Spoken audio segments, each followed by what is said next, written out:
Hola, ladies and gentlemen. Thank you for being here on our show today. Special. Special because it's an area that I'm not familiar with. It's an area that I'm discovering. I've had the pleasure of interviewing Dr. Aldama, Fernando Rodriguez. I'm learning about the world of, I wouldn't want to say comic books, but the idea of using illustrations to get a message across, whether it be in a book, poster, imagery. And we're seeing the impact of comic book personalities being transferred into the movies and going worldwide and becoming $1 billion industry. But it's not that people are just barely beginning to use this methodology of using images and storytelling.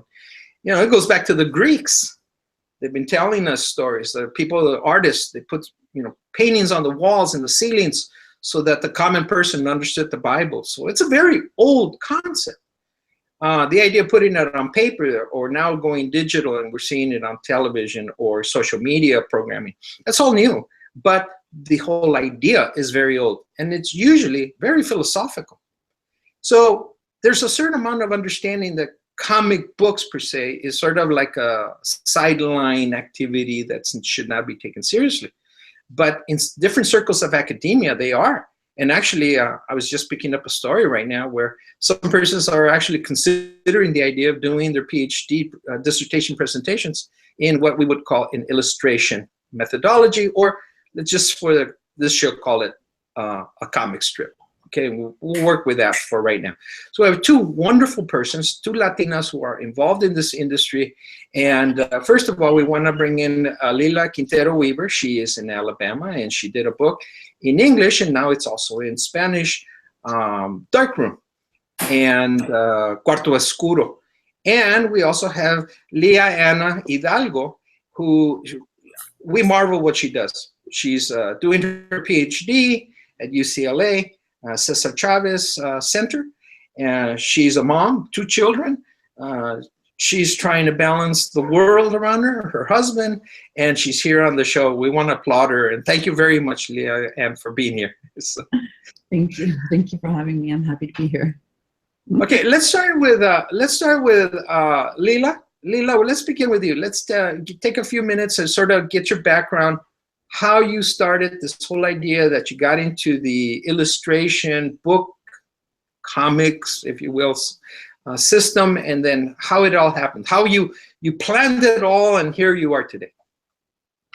Okay, well, I can't say that I planned it all. There was a lot of serendipity in this.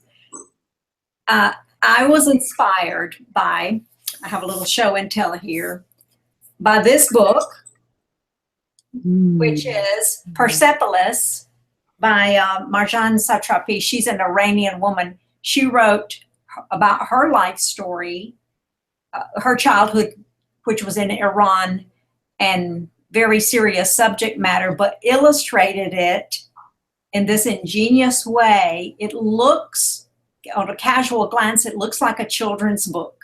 So this was a revelation to me that such a thing would be possible. So as an artist, when I had this obligation, really, I was doing university course at the time to do a project that would be worth, say, a semester's worth of hours. And I came upon the idea to write about my family's immigration story.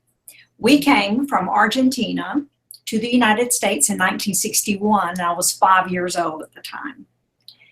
So we settled in Alabama. That's a long story. I won't go into why that happened.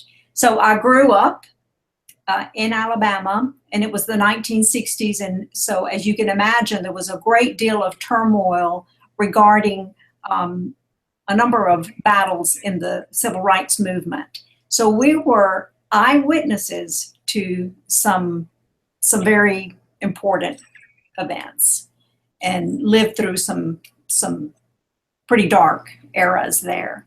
That's what my book is about. I'll hold it up so you can see the cover. Yes. This is my sort of ratty, well-used copy.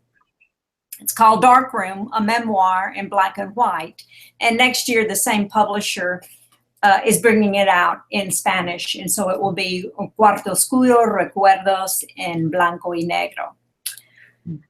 So it's the story of those first 10 years or so that I lived in the U.S., coming of age, starting at age 5 and then until around age 15, and the things that I saw. So that's the short version. I'll let you take it from here, Leanne. So a little bit on my background. I grew up in Guatemala, and my dad's from El Salvador. And we actually moved to the U.S. In the 90s. And I first was drawn to comic book shops as a teenager.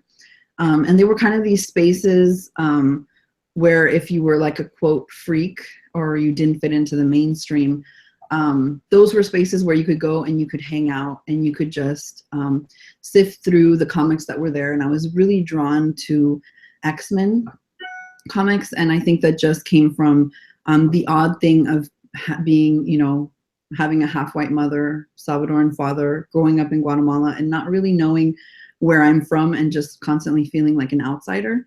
So I was really drawn to just the comic space as an alternative space and a safe space for me.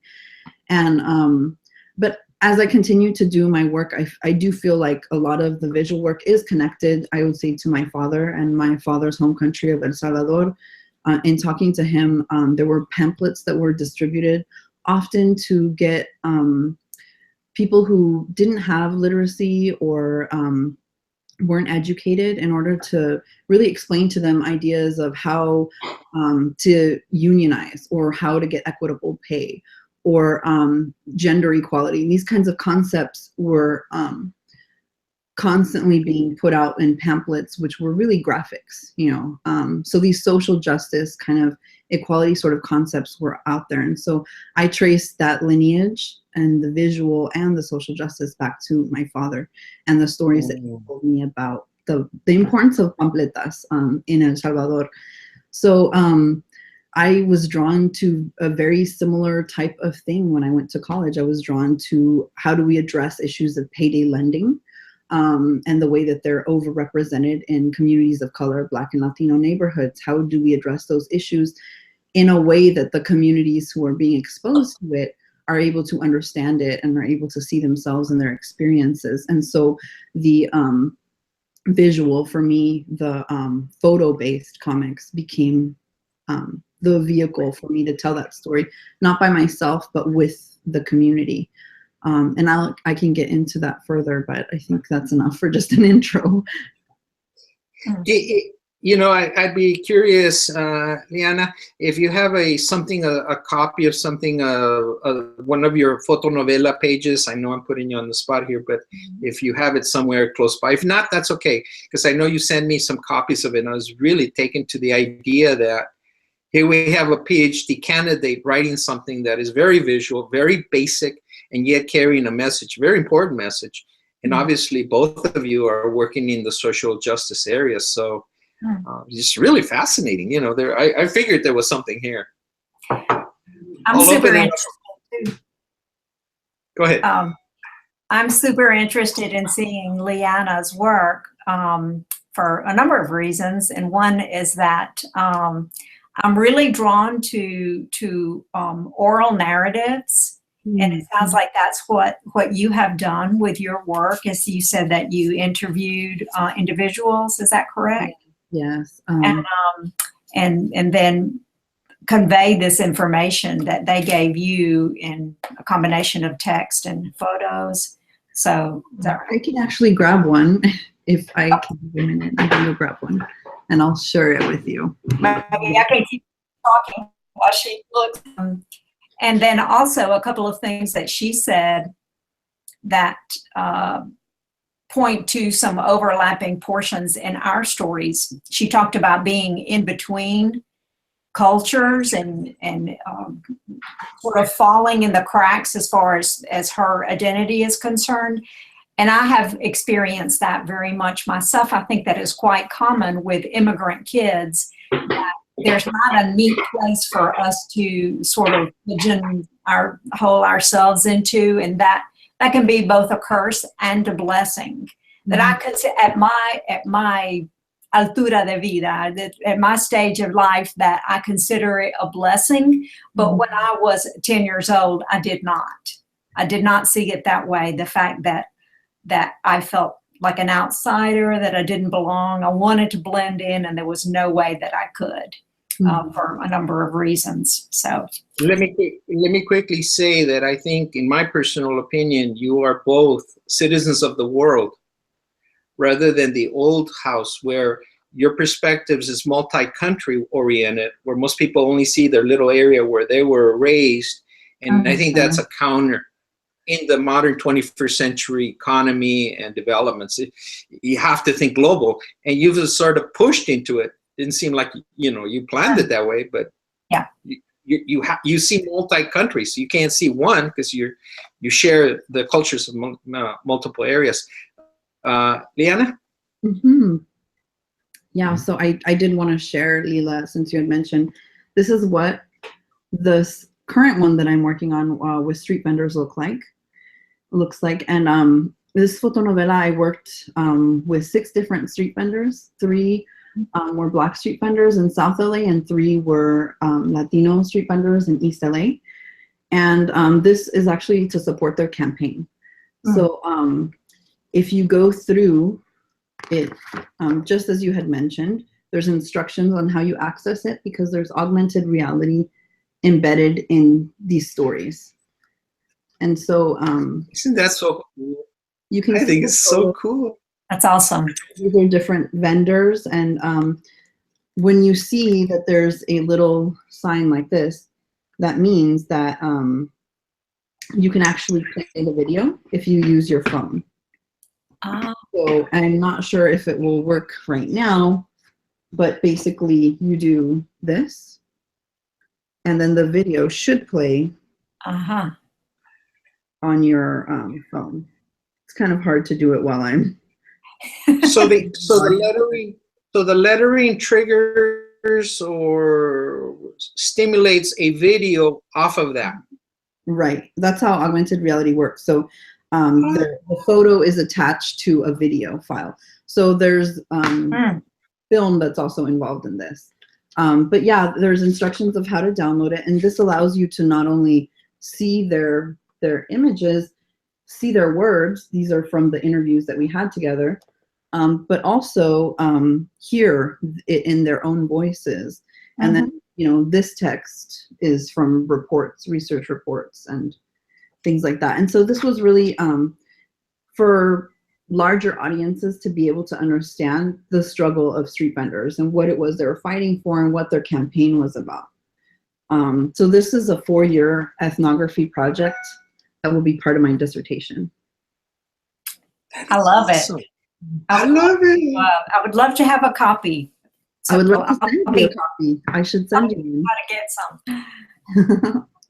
some. Wow. Wow, that is really cool. I mean, the idea of blending very high-end tech with, the old perspective of paper is a wonderful combination. It is. That really came from the idea that, well, there are a lot of Latinos that have smartphones, but how do you design something? I guess this was my challenge. How do you design something for someone who doesn't have a smartphone, someone who does, and that it could work across multiple platforms? So there's also an online version of this. Not everyone has access to the internet, so then a lot of Latinos actually have access to the internet through their phones, So it was, how can I reach the most amount of people, but still design something that could even stand on its own just as a low-tech traditional fotonovela. So that's where that came from. I want to emphasize to our viewers, we have 2 role models on this show, and they're telling us about their projects. But as a viewer of any age, if you have a camera, you have a cell phone, you have, you can draw a little. You don't have to be, Picassos. But if you have a message to get across, they're showing us how this can be done in multiple levels. I'd like to stop the conversation. I'm just thrilled to hear. Could both of you please share with us contact information where our viewers can go to your sites and learn more about what you're doing, please? Lila? Well, my website is www.lilaqweaver.com. And for English speakers out there, Lila is spelled Lila. So lilaqweaver.com. And I'm on Facebook as also, and on Twitter, Lila Q Weaver in each platform. So those are the main places that I share any book news and updates and those things like that, plus a lot of other stuff. So, Leanne? Hi, so I'm at www.lianahidalgo, and I'll spell that out for you. Liana, Leighanna, and Hidalgo, HIDALGO.com. And so you can find my work there, my payday lending work, my recent street vendor work on there, and also any events where this work will be shown. And I'm also on Facebook, Liana Grace Hidalgo Newton. My whole name is on there. You can find me. You know, to get back on track here with, in my mind, with what you're doing, I mean, kids in elementary school could begin to doing this, definitely, you know, much older ones. But the whole idea of using graphics and using technology, and the only thing missing is what you both have, is you have a message to share. You have a passion to share something and educate us that will improve the lives of the people you're covering. And, you know, I'm just overwhelmed. I'm just so thrilled that you share this with you. Let me go to another perspective here. The idea that you're both women, do you find that to be a positive, a negative? Does it impact your work? Or, you know, do you find it, are you in a male-dominated industry that somehow or other challenges you? It may or may not. I don't know. It's an open-ended question. Whoever wants to go first. So I'll say that for me in doing this work, that I feel that there is kind of a devaluing of it.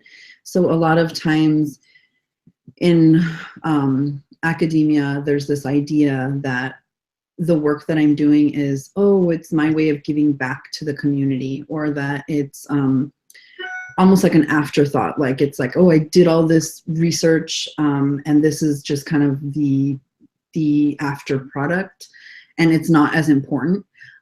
But my struggle is really to emphasize that this is data, you know, that this is based off of research, that it's a lot of work. These are people's lives that are in here. It's just represented in a visual way. And so I think a lot of times people who are working in the visual, there's kind of this devaluing of it. And because I'm working directly with communities, I feel like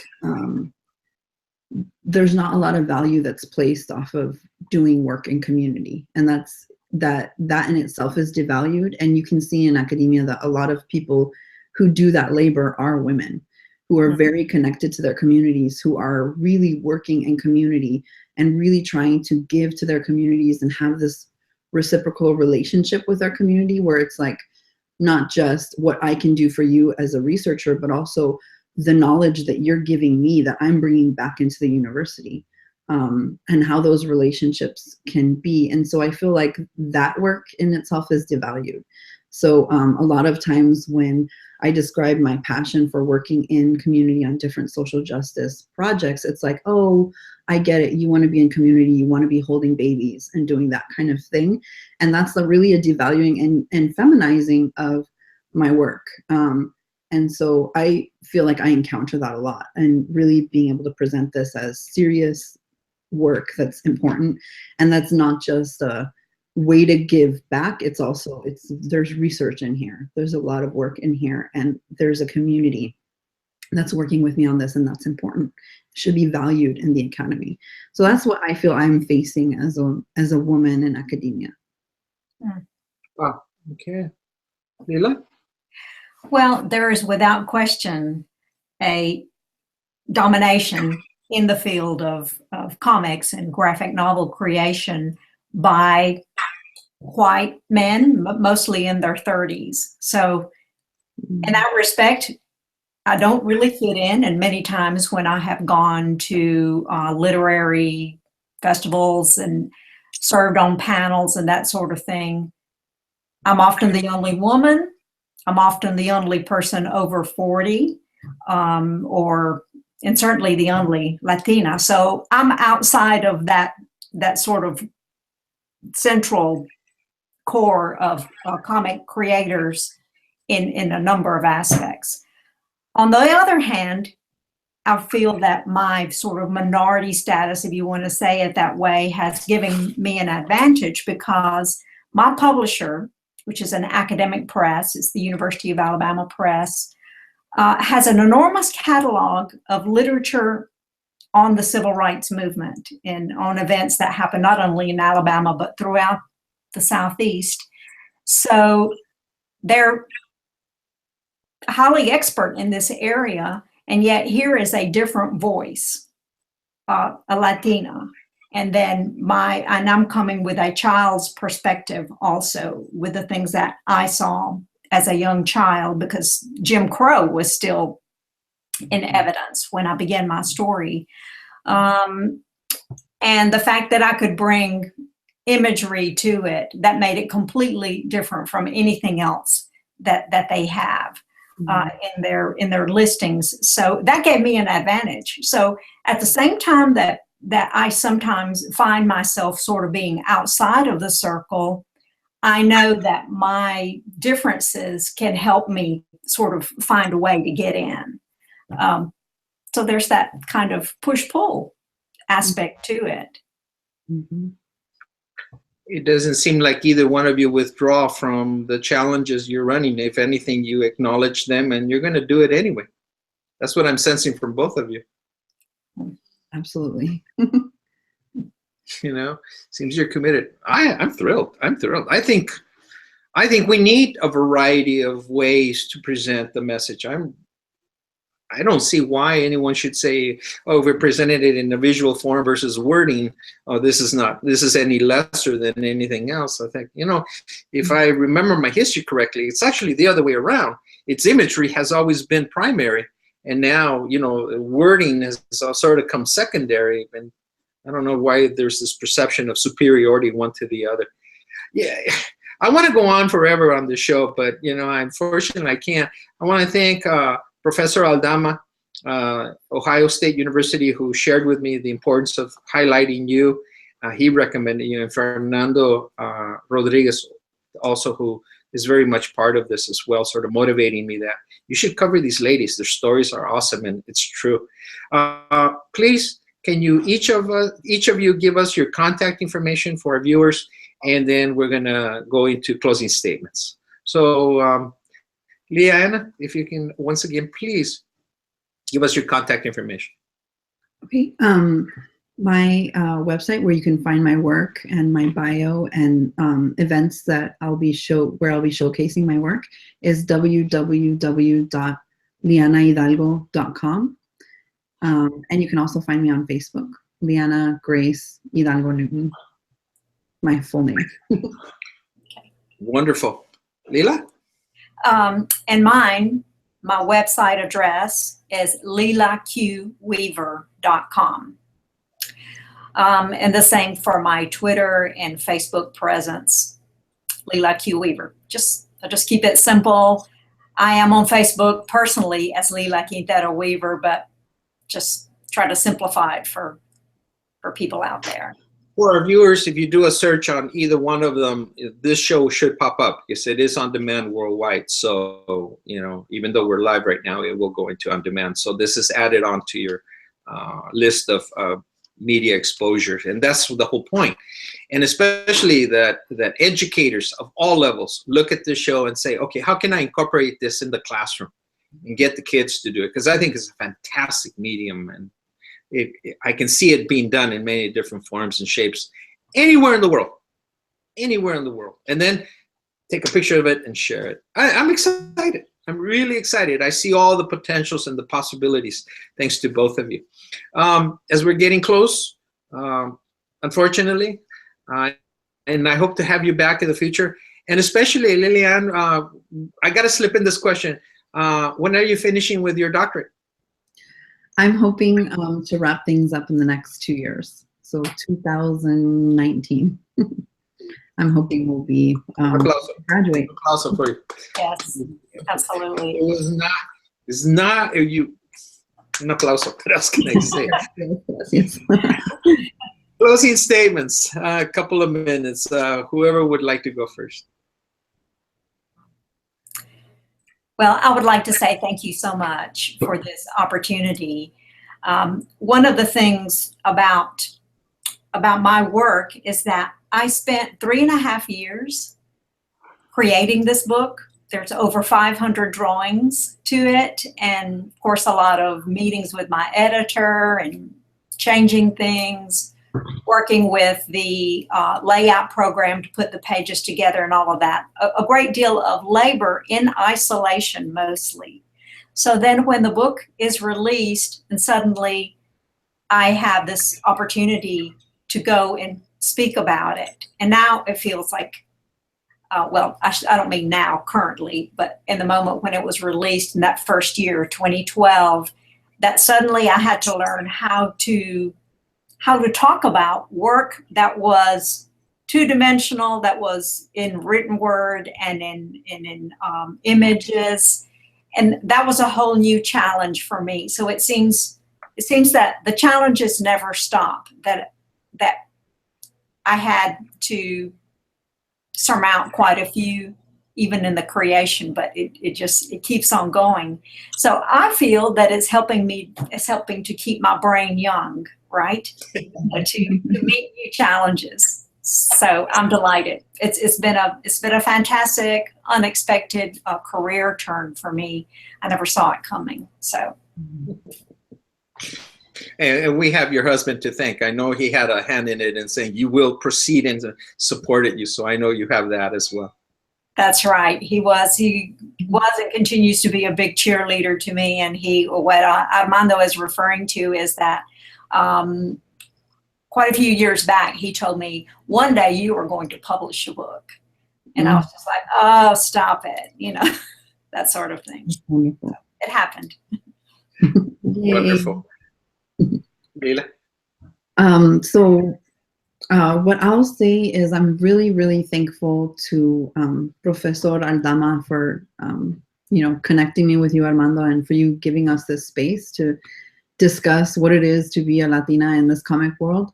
And what I would like to say to the audiences is I would like to, first of all, challenge you that if you don't see yourself reflected in the media and the books and even the comics that you're exposed to tell your own story. And that's something that took me a long, long time to realize, was that my story was missing, and somehow to me that meant that my story didn't matter at all. And I think through the process of making comics, I've brought myself more into it, So at first I was very busy payday lending. Okay, let me talk to these community members and let's create something.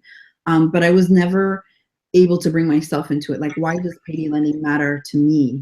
Because my family experienced what it was to have your car taken from you as an immigrant family, and just the economic sort of vulnerability that we were in as new migrants, But I wasn't willing to put myself into the fotonovela at that time. And now I am putting myself into it. And so I think that it's important for audiences out there to realize that your story matters. If you don't see it reflected, you can do this. Absolutely. What Armando was saying is absolutely right, that everything that I create is freeware. It's all available free. I mean, all you need is your phone to take the photos and to do the video. The website, the application that I use to create, to do the augmented reality is free. It's called Aurasma, AURASMA. Where I design it is free. It's called Comic Life. So everything that I created, I started really thinking about how these things could be free so that they would be accessible for anybody to create it. And so when I'm teaching a class, I'll do workshops and walk students through, first of all, what is a fotonovela? what is a zine, what is a comic, and then how you could actually make one. So I'll ask my students, what is a social justice topic? What is bugging you that you want to do research on? And then who is your audience? Who do you want to learn about the topic that you're addressing? And so they have put together projects, sometimes zines, sometimes fotonovelas, sometimes they incorporate augmented reality, but either way, I think it teaches students and it teaches people how to tell stories, but to tell stories in a way that really pushes you towards some sort of action and some sort of change. And that's what I'm doing with my students. And all of this is free and accessible. And absolutely, if you don't see yourself represented, make the story yourself. And so that's what I would want to leave people with, is I think that Lila's story is so inspiring too. You know, it's, you know, publishing and putting your story out there, seeing that you're not there and everyone else is a 30-year-old white male, and, you know, inserting yourself there. And I think that's what we have to do when we're on the margins, when we're not being represented, is really asserting ourselves and into the story, you know. And that's all I have to say. Thank you. Wow, I'm just so sorry I have to leave, but ladies and gentlemen, we have two powerful ladies who speak their voices, speak their lives, and share it with all of us. And being that this is a global world, their stories, I'm sure, carries worldwide. And I think both of them have educated me also that this is something that anyone can do anywhere in the world. Get started to tell their own story. And don't let it get buried. Don't think it's not important. Don't think, you know, no one's going to be interested. The point is the importance of you doing it. And I think one of the greatest things on this planet is to have a mission that is greater than self. And I think both of them have showed us a way using their talents to get a message across and be able to motivate and stimulate all of us to create a better human race and a human world, and to look at the problems and issues in our own backyards and be able to project them in a way, let's say, let's focus on them, let's solve them.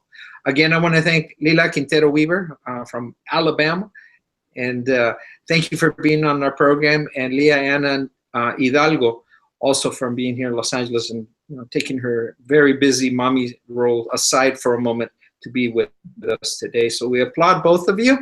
I look forward to having both of you in a future panel and continuing the dialogue. There's just so much you've triggered in my mind, and my creativity is just running amok right now, thanks to both of you. Thank you. Thank you. Thank you. You can locate me, ladies and gentlemen, on most social medias, Armando F. Sanchez. I'm Armando F. Sanchez, CEO, Armando F. Sanchez Productions. Please feel free to contact me if you have any questions, any thoughts. You need to contact these two wonderful ladies. Please contact me at lsacnational, lsacnational@hotmail.com. Thank you very much. Adios. Adios. Adios.